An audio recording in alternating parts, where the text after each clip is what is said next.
Thank you for clicking on my video. I'd like to take a minute of your time to discuss the difference between mindful walking and mindless walking. I've noticed over the years that there are certain types of walking that I prefer over others at certain times of the day.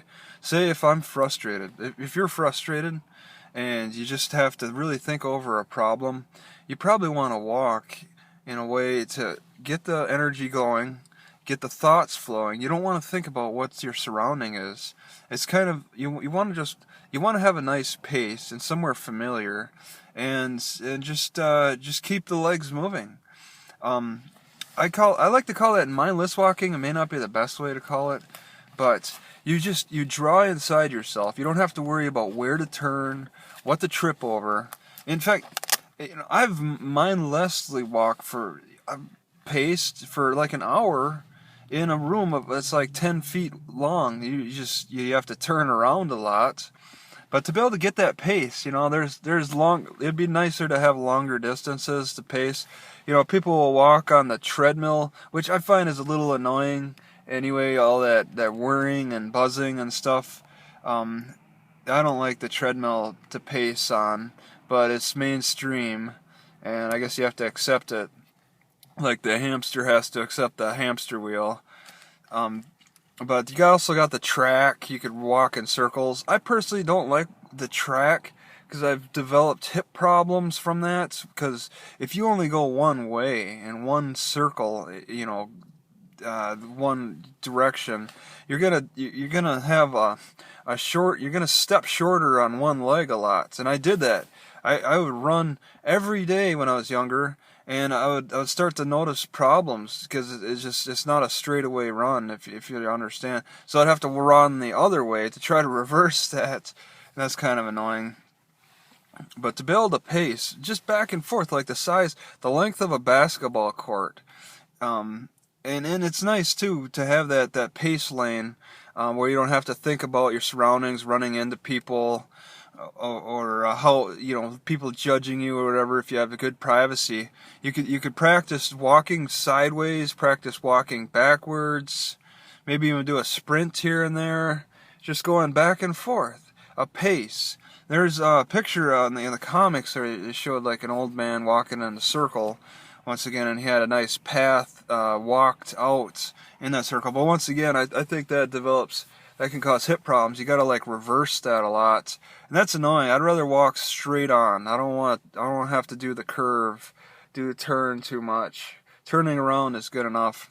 So that's that. You draw on your side yourself, and you just move at your own pace in the same in a very short area. It's nice. Like I liked it in the gym. You'd be close to your water, your whatever. If you wanted to eat, you'd be close to your food because you're just pacing in the same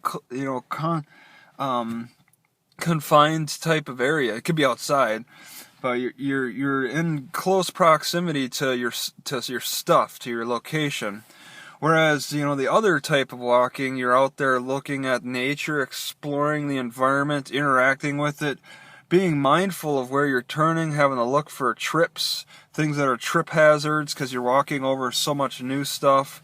You're not doing that pacing. You have to be more mindful. And that's nice too, because it's nice to really soak in that environment and get familiar with it, paying attention to your surroundings, looking around and stuff, not really giving much time to your inner thoughts.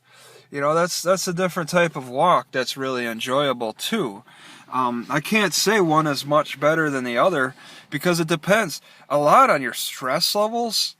If you have a lot of stress, you're going to want to draw inside yourself. You're going to want to shut yourself out away from the world, but you need to exercise, and you want to do it somewhere familiar. But yeah, if you're really feeling good, and maybe you're in a new area on vacation, yeah, it's nice to get out there, walk, maybe run too.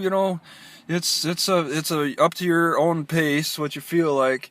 Just get out there and explore the nature.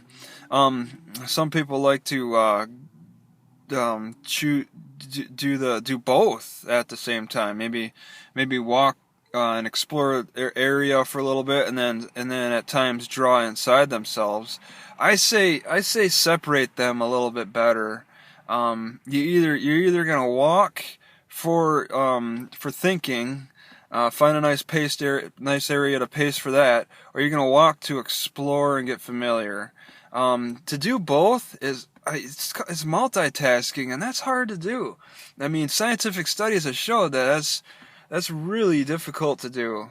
Okay, yeah, you could think some problems through and whatnot, but I mean, like if you're driving or something, you don't want to draw inside yourself. There is no situation where you should be drawing inside yourself driving. Okay, I hope people don't drive just so they can think. Okay, you walk so you can think. All right, walking in a familiar area, pacing back and forth is best for texting, best for being on the phone too, of course, because you're not going to worry about where to turn, and make the wrong turn, or what you're going to trip over, or what people are going to you're going to run into or whatnot.